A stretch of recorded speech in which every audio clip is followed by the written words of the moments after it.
morning and welcome to another exciting show of Ken's Corner. We have, of course, my good friend, Ken Smith. How are you doing tonight? How you doing, Jay? Good to see you, brother. Doing well, doing well. Ken, of course, is here to do an Oizuki strike straight to the face of the current topics of the day. Hiya. Very good. That's my weekly hiya. I love it.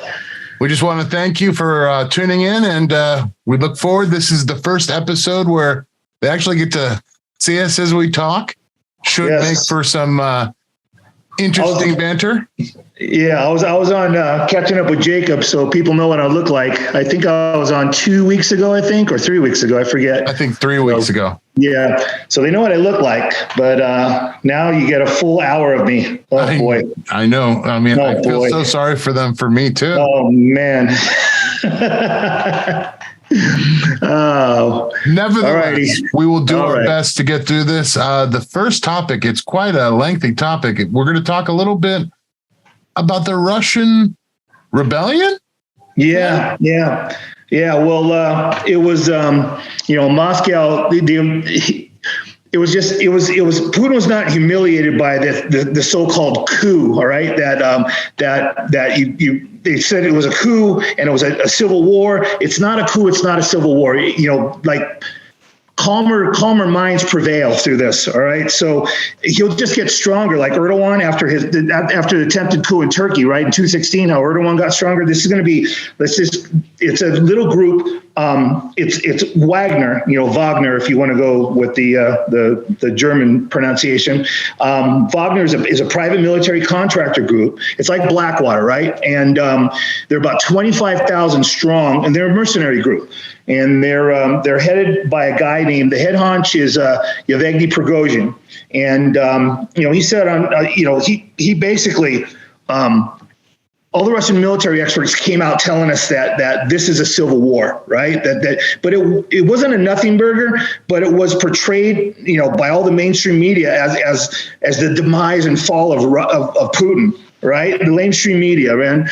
They either don't, they don't know how it works, so they're misrepresenting and misreading what is actually going on. So let's break this down. Let's break it down. The first statement that Prigozhin said, he came out and what he said was, "This is not a military coup. This is a march and a wish for military justice. Russian soldiers do not need to worry because we will not interfere with them." So from the very beginning, Prigozhin was clear, this is not a coup, right? So, but everyone became a Russian foreign policy expert. Everyone, real quick. Oh man! Then they're all proven wrong. It was like 95% of them proven wrong. I've never seen more pathetic tweets on Telegram, posts by these so-called experts. The fact of the matter is that anyone saying that this is nothing was labeled a conspiracy theorist, and all the people that were, calling this a coup and Russia's in a civil war, they were the conspiracy theorists. They're the ones. And they said this is absolutely it's crazy. They're still saying all this nonsense still up to this recording, right? And I was on Twitter and it was insane. Only three guys, there were three major accounts. They were on I forget whose Twitter was it, dang it. But it was a live Twitter feed, and they were saying what this, that the coup in the Civil War was nothing. And here was the breakdown. Someone just said, Prigozhin met with Putin a few days ago. Prigozhin wants Shoigu and Gerasimov out. Prigozhin stated this is not a coup. Prigozhin is staying a nonviolent seizure of partial military power to achieve his goal of restructuring the Ministry of Defense. That's who he had problems with, was the Ministry of Defense. And that's who, the two, let's see, Valery. Yeah, what's their name again? I can't find them. Valery Gerasimov, the defense minister, was accused of gross incompetence by Prigozhin. Yeah. And it was kind of crazy. people went mental though, especially all the Ukrainian supporters. It's weird how, I'm not a Putin supporter, but I can see that he's been kind of the cooler head in all this, and a couple of tweets coming from Ukrainian supporters. Prigozhin just took over Kremlin and it's preparing a public execution for Putin after invading Russia with 5 pickup trucks. All right. Everybody can have their fantasies and everybody can daydream, but but that's what they're thinking with their fantasies. And another one was funny. It's a coup and a civil war has begun. Russia is being decolonized and Putin will face public execution within 48 hours. I mean, it was nuts. What people just can't learn is this story is a cautionary tale of being patient. All right. Recognizing that the worst reality is only the reality that exists in our minds. People must wait to get the facts. And I was on Amir Sephardi's website, and he went right into it. He was I think I told you I have 8 pages of Amir Sephardi. I was just copying his. I'm just a note taker, right? So I was just copying what he said, and it's nuts. He just got caught up into it. It was Russia. It was a downfall. It kind of reminds me of, late 2020 when everyone's saying, just wait until the 7,000 plus indictments come down and everybody's they're going to have Hillary Clinton in chains. Yeah. The Q shaman, right. All that Hillary Clinton's going to, it's like, no. And it's actually, you got to listen to what people are saying. For example, Prigozhin, what he said, he's actually kind of psycho because, people on Twitter on so many bogus claims. They had no idea what they were talking about. It was amazing. It was amazing how they were just disconnected, but it seems as though everyone who was reporting on this just over dramatized the narrative, right? They were reporting not on what they actually saw happening, but rather what they wanted to see happening. That's exactly what it was. They wanted a coup. They wanted chaos. A great example is the Atlantic headline. Did you see that? The Atlantic headline? No. It was by Ann Applebaum, who's like a military analyst or whatever, and she's a I don't know what she is. But she wrote on it. The Atlantic headline was Russia slides into civil war. Is Putin facing his Tsar Nicholas II movement? And it's like, and then Wikipedia already labeled this. You looked that up, right? The Wikipedia label. Yeah. Let me just show our viewers the Russian Civil War of 2023. Russian Civil War. Here we have wonderful Wikipedia. Yeah, and they already have an entry for June 23rd. A mere 2 days ago, we have all about the Russian. What they even said, it's the Russian Wagner Group Rebellion. Wagner Group Rebellion. Yeah, it's nuts. Lame. It's nuts. But let's be real. Imagine being a Wagner soldier mobilizing towards Moscow. You don't have any air support or any air defense coverage. All right. You're going to get demolished. That's what's happening in Ukraine right now. They don't have any air. That's why, we want to give them F-18s, which ain't going to make any difference. They're going to just shoot them down unless we put our own pilots in them, which is stupid. And I just fear that we're going to just keep escalating. But a rhetorical question that can't be answered. I understand. But more to the point, I think that maybe an investigative journalist would be going after this question, but Wagner Group is a mercenary group. Yeah. So they're like Blackwood. Yeah. Who's paying them? Yeah, exactly. And I don't know who pays. We were talking about that. Where's the money go to Blackwater or to Triple Canopy or any of these other, these mercenary companies, So sounds like Wagner is under the umbrella of U.S. maybe covert groups that are in Russia. Yeah, and that's what we both thought. We were both discussing in the pre-show that we thought that CIA, and other people have thought this too. This has been out there already. That CIA and other players, whoever were part of this, that were pushing this. NATO, whatever the group that would be involved with them, the secret, whatever company that would be involved with them. Yeah. But they had about 2 brigades at the spearhead. They're about 200 kilometers, long, and they call it the March for Justice, right? And the whole thing was just, it is very odd. It's just, I guess, what you can expect from Putin's former chef. Everybody wonders what he did prior, if he was a military guy, if he was at least, the Blackwater guy, Eric Prince was a former Navy SEAL, right? So you look at this guy, this head honcho, he was Putin's chef, basically. But the lesson learned is cool heads will prevail, and cool heads make the best analysis. I was looking at all this stuff, and I'm like, man, this is crazy. It went nuts. It went absolutely nuts. Remember that Steven Seagal movie where he's the former chef to the captain? Yes, there you go. He winds up being... Yep. That's it. Yeah. What he was. Yeah. So, remind me to tell you my story offline of Steven Seagal. I can't wait for that one. He tried to enter into to mixed martial arts group, right? So he tried to, and Anderson Silva was one of the fighters, and Anderson Silva knocked somebody out with a kick, and he said, yeah, that was my kick, and I showed Anderson that, and blah blah blah. So anyway, it was just funny.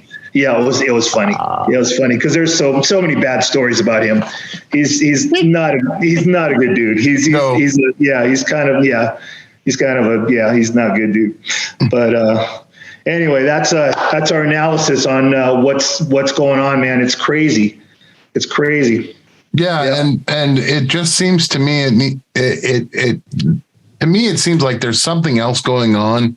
Maybe that if we focused on Ukraine, we'd see that this is just some kind of cover for something else that's going on. Yeah, well, it's always like that. Yeah. It's always like that. Yep. It's always something else, and everything's a cover, and everything's got layers and layers and bait and switch. Yep. So, and that's a deception that we're all subject to, and in the natural world, and it can flow in over to the spiritual aspect of things, Mm-hmm. Yeah. Like when the Antichrist comes on, and he's going to be all things, all men, right? So, yeah, absolutely, totally. Speaking of who the Antichrist is going for right now, let's go on to our next topic.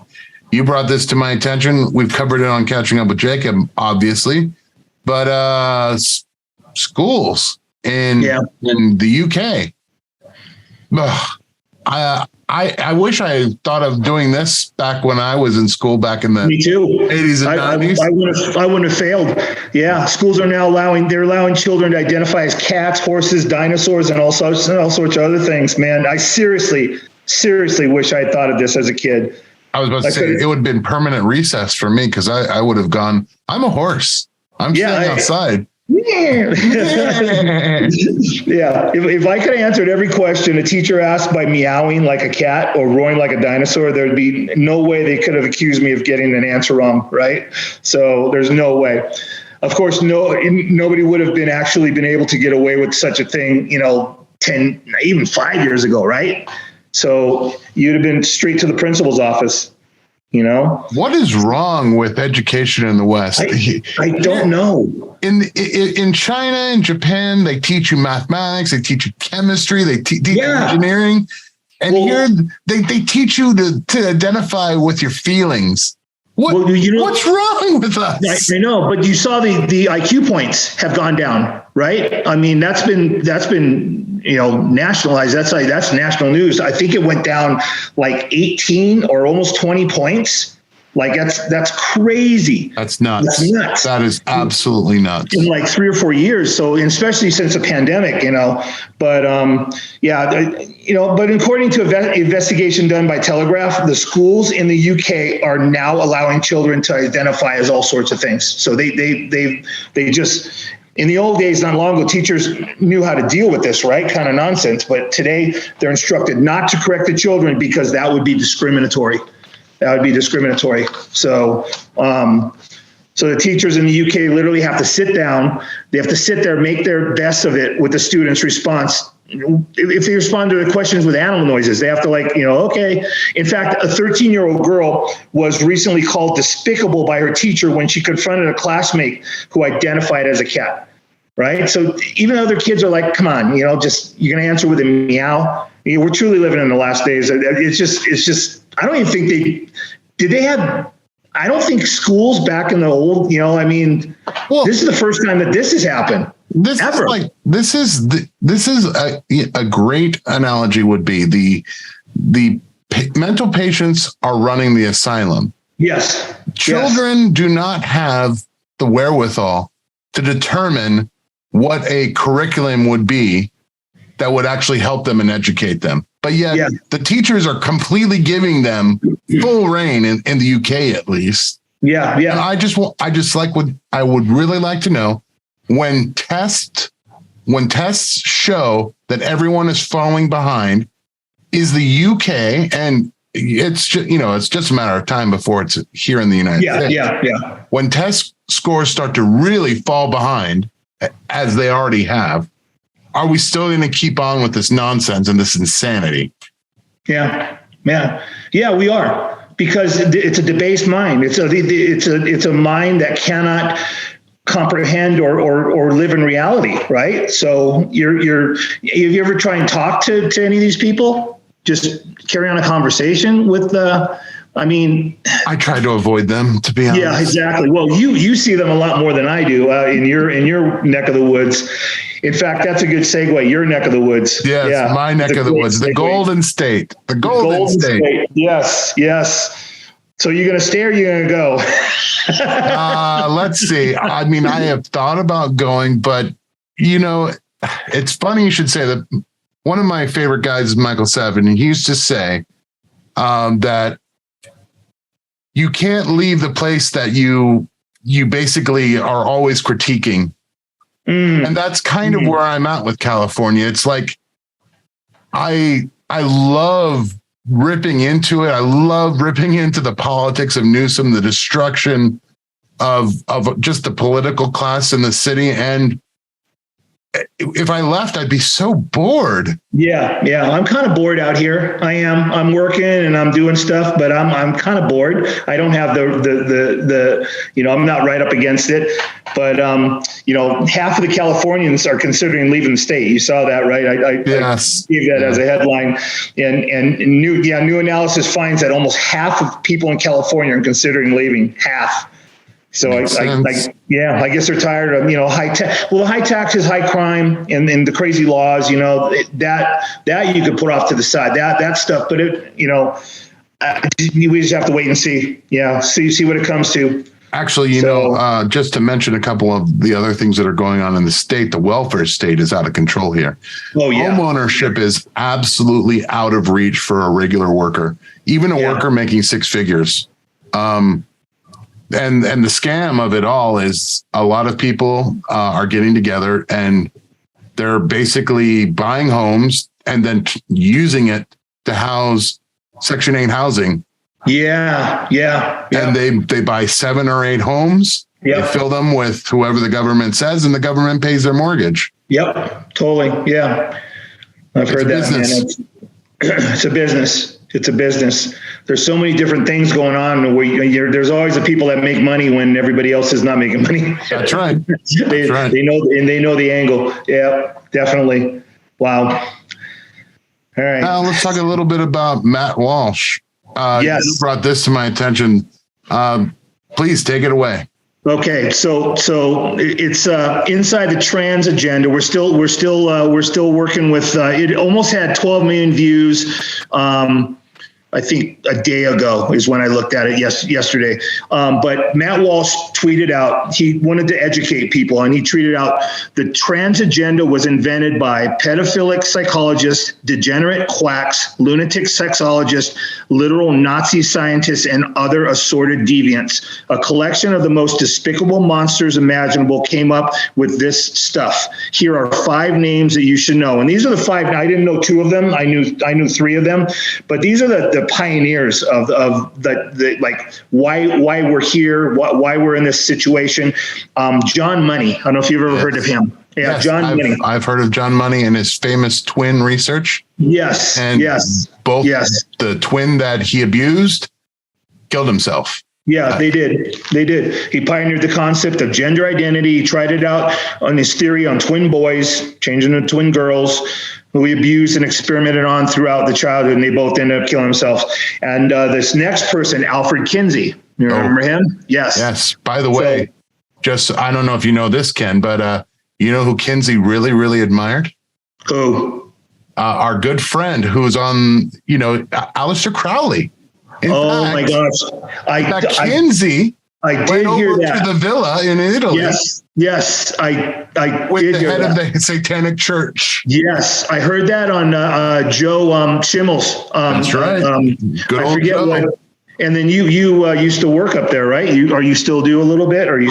It's my home church. I'm on their worship team, and yes, I used to do videos. In fact, they asked me to do shorts on that specific. Wow. That specific video. So yes, I am very. Yeah. I remember it very well. Kinsey was a Crowleyan Satanist. Yeah. From what we can tell. And in the natural, that's in the supernatural with powers, the natural.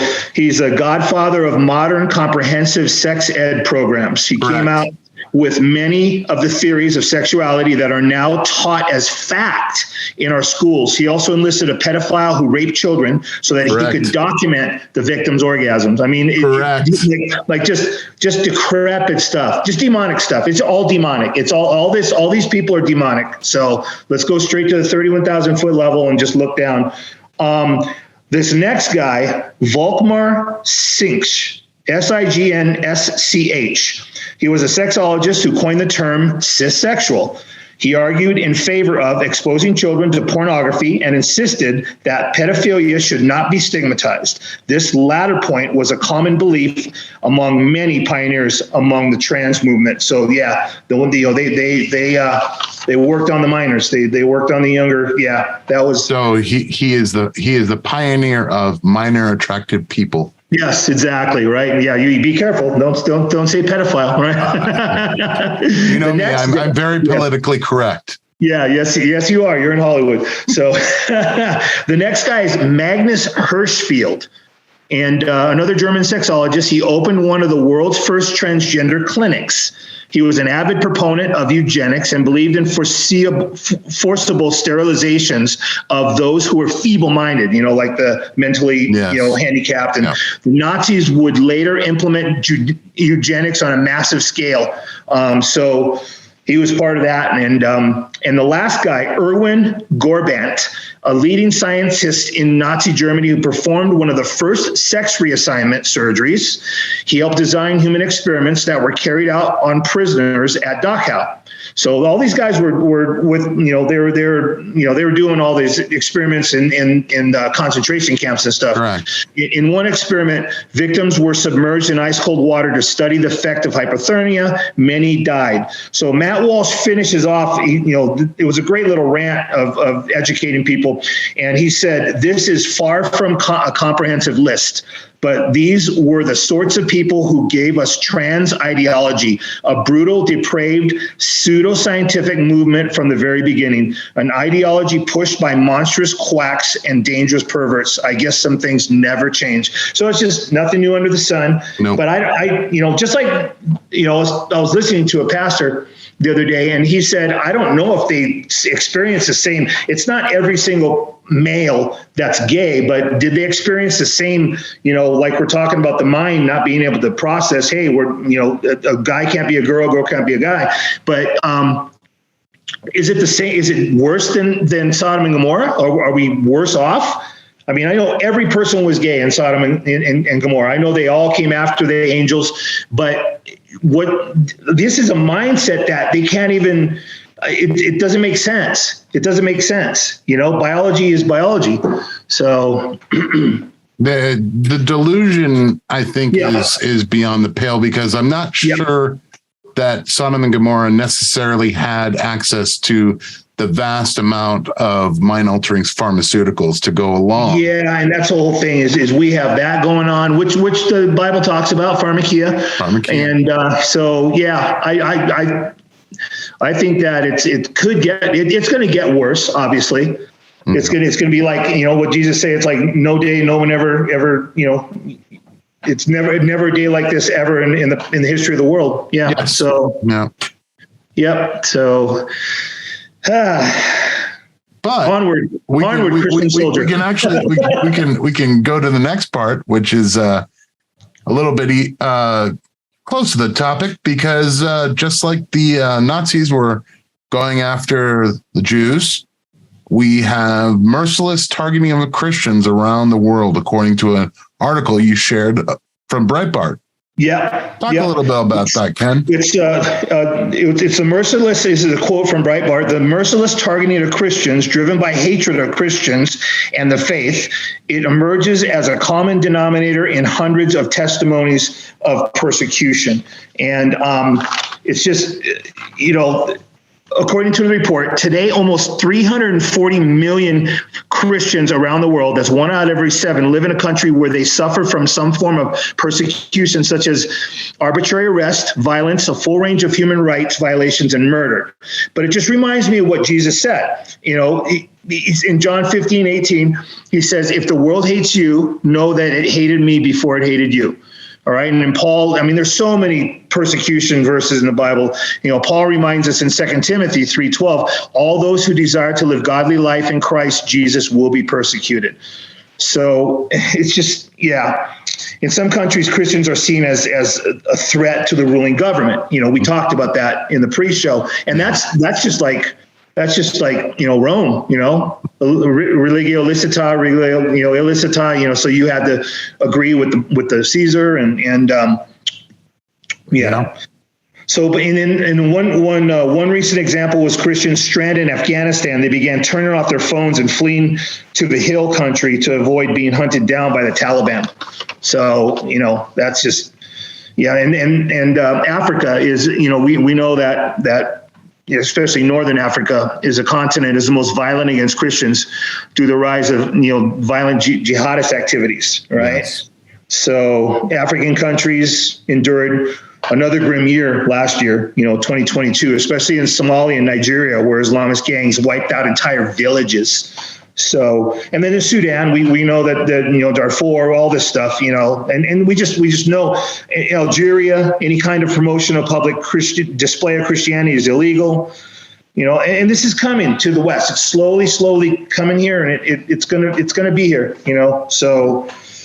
But and I wanted to finish with the words and the promise of Jesus that Matthew 5:10-12, Jesus said, "Blessed are those who are persecuted for righteousness' sake, for theirs is the kingdom of heaven. Blessed are you when others revile you and persecute you and utter all kinds of evil against you falsely on my account. Rejoice and be glad, for your reward is great in heaven. For so they persecuted the prophets who were before you." So, there's so many scriptures on the subject. I was just reading. I actually saved a lot of the scriptures. There's so many scriptures on persecution. I wanted to go through and do a study on that. Yeah, the prosperity gospel. You have very, very few passages that talks about Christians being, given earthly wealth, but you have a vast amount of scriptures that talk about persecution, talk about the world hating you. It's just, there's a prosperity gospel, and then there's the real gospel, which tells you they hated me, they're going to hate you. And then Jacob says about the prosperity gospel, it's just a form of, it's a form of, it's a delusional, it's a delusional form of the gospel. That's what it is. Breakdown. Yep. All right. Our next topic. This is a topic we need to be careful with because we will be obviously broadcasting this on YouTube. Yes. So let's talk about the new pandemic lockdowns that are potentially happening. And what are some of the things that we're going to probably see? Well, it's a pandemic lockdown and locking up pastors is the new documentary. And Rebel News has announced the upcoming documentary. And and it will have its world premiere on July 15th, or it's July 5th. And it's a comprehensive documentary on the abuse of Christian pastors and churches in Canada leading up to and during the COVID-19 pandemic. And so it documents the Canadian government went specifically targeted Christians. And it just shows the church shut down and the pastors imprisoned and all that. But they had boots on the ground, Rebel News. And I don't know if Rebel News, have they been kicked off of YouTube? I think they probably have been, huh? They probably have been. And yeah, I know that Trudeau won't even answer a question that comes from Rebel News. No, he considers them below him. Yeah, exactly. Yeah, but they had boots on the ground during most of the major incidents in government overreach and persecution that will provide never before seen content of many key events over the last 3 years. It's called Church Under Fire. It will shed light on these important issues and provide a platform for voices that are often silenced.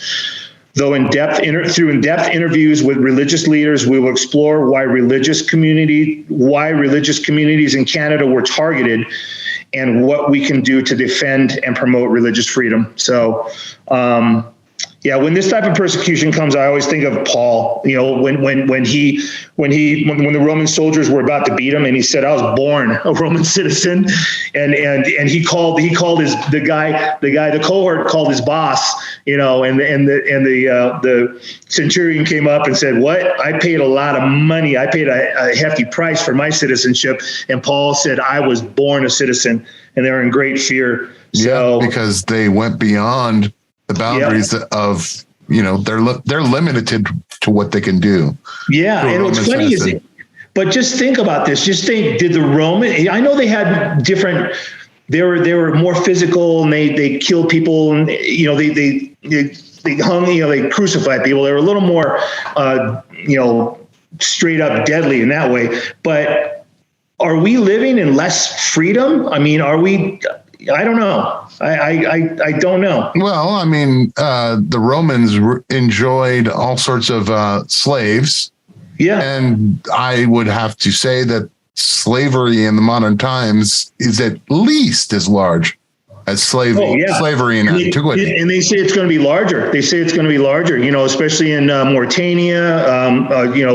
I forget the 5 African countries that it's huge. It's huge there. Huge. It's huge in the United States, but it's you don't know it. It's not in your face, but it's there. No.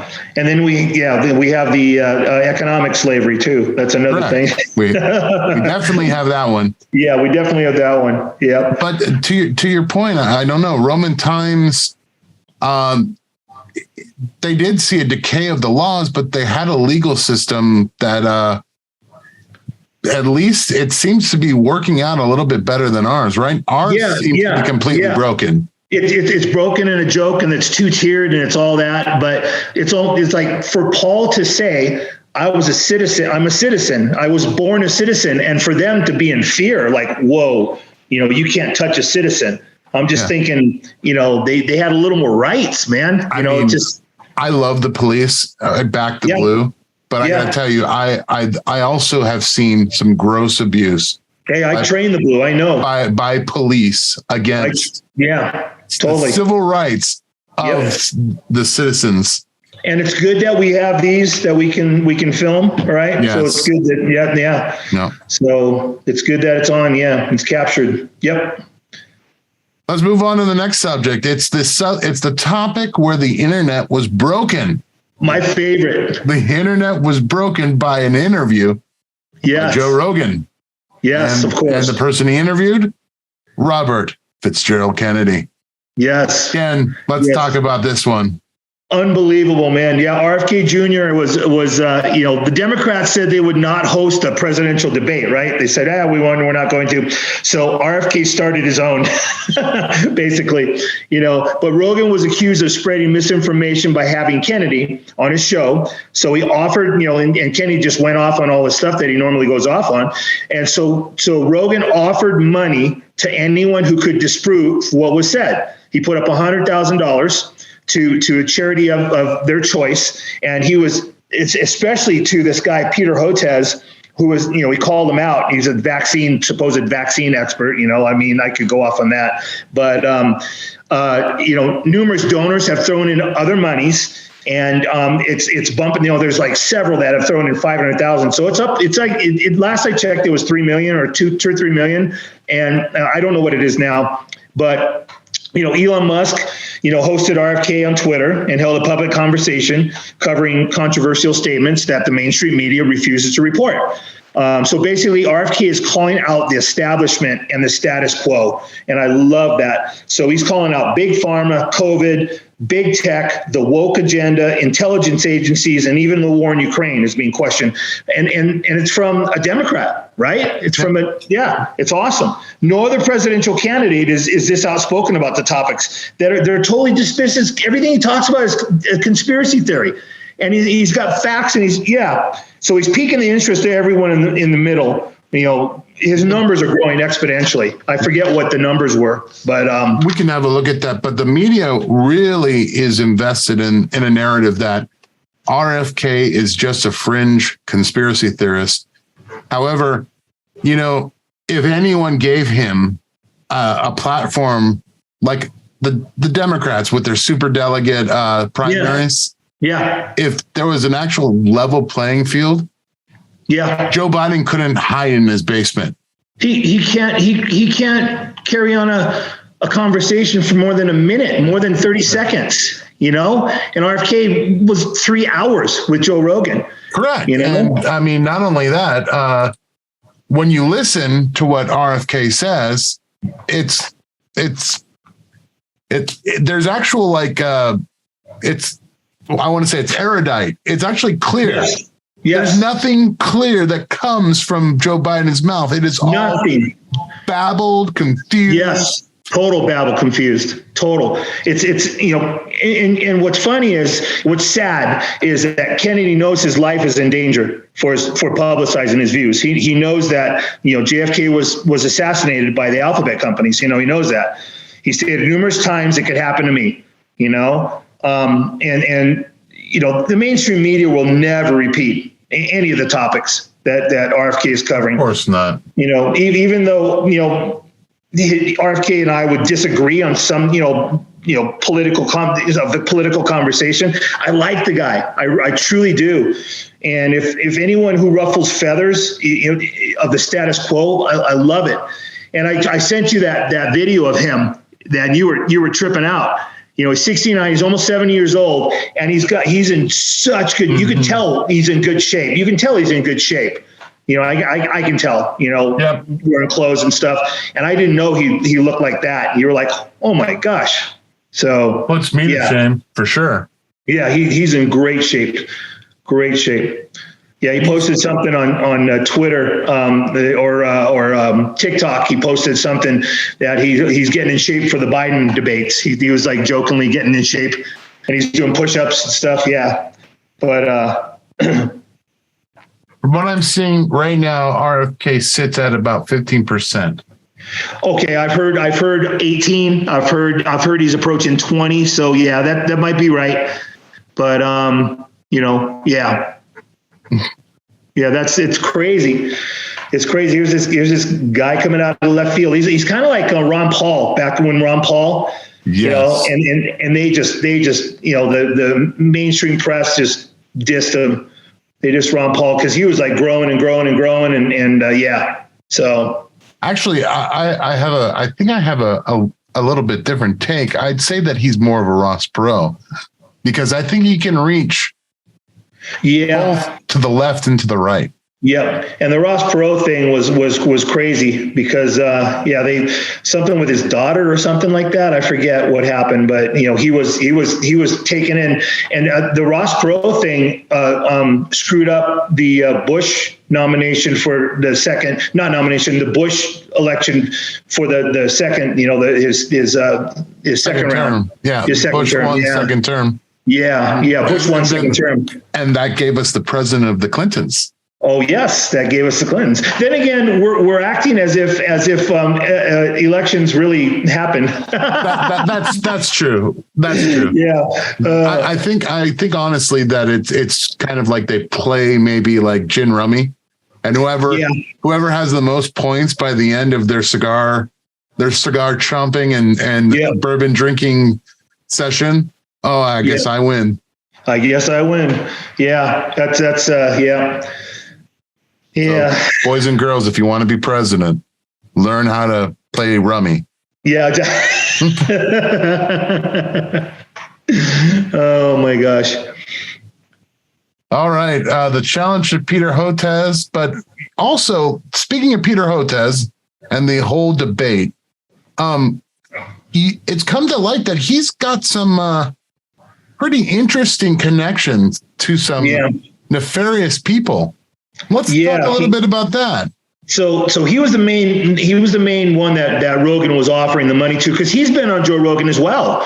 Joe Rogan has everybody. It's just like, Elon on Twitter now. It's like, hey, he's like saying Rachel Madcow, you guys can throw out stuff too. It doesn't have to be just Tucker. So, Joe Rogan had him on his show, and he has money discretions, obviously, who would have thunk, but his funding is linked to controversial Chinese military scientists at Wuhan lab, funded by Dr. Fauci and Dr. Hotez, a grant that they received.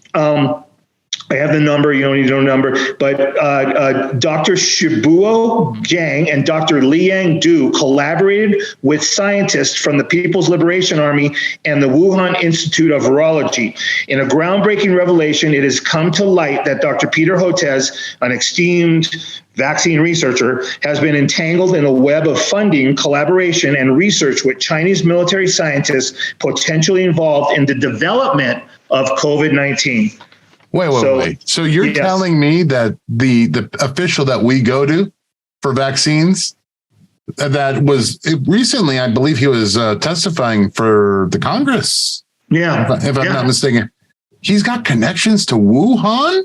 Yeah, they're all there. If we had the 31,000 foot level and we had God's view, we could just see it's all connected, and it's going to be all, and God will put it together at the end to where it'll just come together, and we'll have our one world government, our Antichrist, and all that, and it's just it's His timing.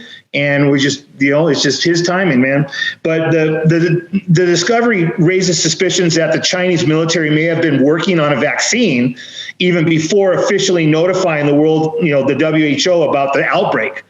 So they're working, So the more we look into this outbreak, the more it looks planned, especially with event, when I shared event 201, remember I revisited 201 last week.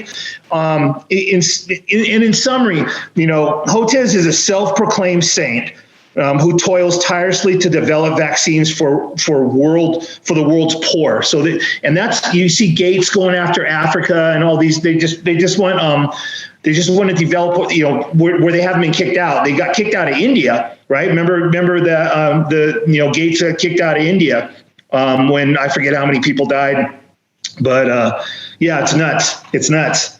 So you just shake your head, man. You just shake your head, eyes wide. It's just a crazy world we live in, where these talking mouthpieces, which basically are just pharmaceutical spokesmen, are given so much deference. Yeah. It's almost like an antichrist system is being slowly almost like that. Yes, knit together. Yes, it's almost like the spirit of Antichrist is already here. Speaking of which, the WEF, they're partnering with a new company to do something with biometrics. Yes. It's the Antichrist system that is, I like doing that, an Antichrist system update every once in a while.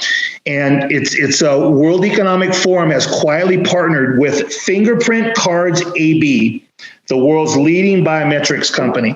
The WEF has been discussing combining biometrics data with financial services since 2016. But Fingerprint Cards AB it's based in Sweden. It specializes in digital security and aims to make humans the key to everything. So the company's installed programs on nearly every device, from smartphones to smart homes, and relies on personal data to access, your accounts. But this partnership with the WEF is intended to push forward the digital ID system in the quest of total control. A couple years back, the UN also partnered with the WEF and to implant digital IDs. So the UN's involved. I mean, you can see this Antichrist system. It's there. It just has to be launched. It's just, this stuff will just get lost if we don't talk about it and relate, it to the beast system that the world is inevitably going to go to. So we have to keep talking about it. You have to keep bringing it up.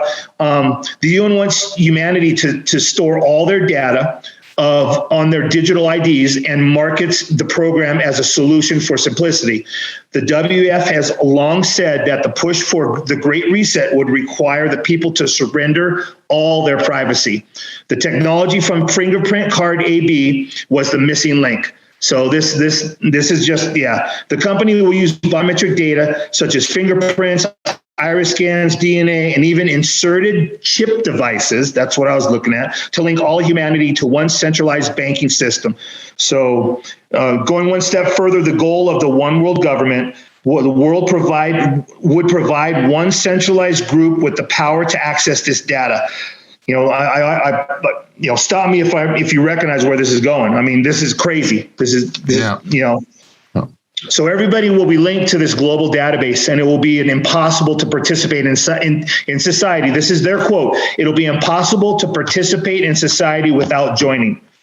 The WEF wants digital IDs to link to personal bank accounts for ultimate control.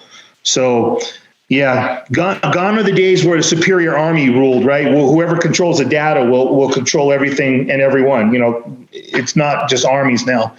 It's crazy. I'd really like to get a copy of Klaus Schwab's fingerprint. Oh, yeah. So, maybe just maybe go and maybe travel a bit and save the world by, doing some climate summits. Yeah, that's awesome. Yeah. So can you imagine? That would get you anywhere. Oh, yeah. Get you everywhere. Oh, man. And then you mentioned that not only is the WEF getting in on this, but you said that the UN as well? Yeah. This? Yeah. The UN. Yeah. They wanted to, the UN wants humanity to store all the data in their digital IDs and markets. It's for simplicity, right? They want simplicity, And what's funny is there is simplicity to it. I have a lot of stuff on my phone, that's simplicity, but there's just a mark of no turning back, right? So it's just too much, at a certain point. So I wonder if there's any hackers out there that are targeting Fingerprint AB, because if they are, I don't know. Company that's doing this, wow, they have a jackpot right there. They have a trillion and trillion dollar jackpot right there. That's 8 billion people. Yeah. Yeah. I think we are going to talk a little bit about some of the other topic that kind of goes along with the Antichrist system, but specifically talking about politics here. There was a Republican New Jersey mayor. His name is Perrin Maska. Mm-hmm. And he wasn't toting the party line of the Republican Party, and he got in trouble. Ken, what did he do? Yeah, what is the party line of the Republican? It's like, you used to have conservative and liberal, and they were different, and now they're just cold. We talked about this, exactly. But a New Jersey governor, a New Jersey mayor, he gets a Julius Caesar treatment from his own party for over a pride flag controversy.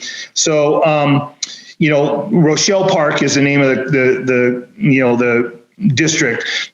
He refused to fly the pride flag outside town hall because he felt any flag that singles out a particular group should not be flown.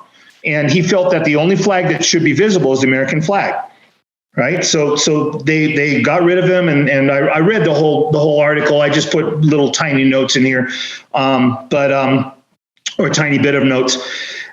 It's crazy how, like I said a couple shows ago or last week, how we voted, or I was in California, so we voted for for Prop 8, right? We voted no on Prop 8, yeah. And now, and then the judge pushed it through. They rejected it, but now I think it would go through. I think 5 years later, I think 70, 75, 80% of California would, and you can see the Republicans kind of like, we can just, allow in sin, because that's basically what it is, so that's basically allowing in sin. So, well, I mean, sin is of course very important, but more to the point, it shows that there is no democracy. Yeah. If democracy can be overturned by one person, because they supposedly have the law, quote unquote, on their side, it just shows that your vote means nothing.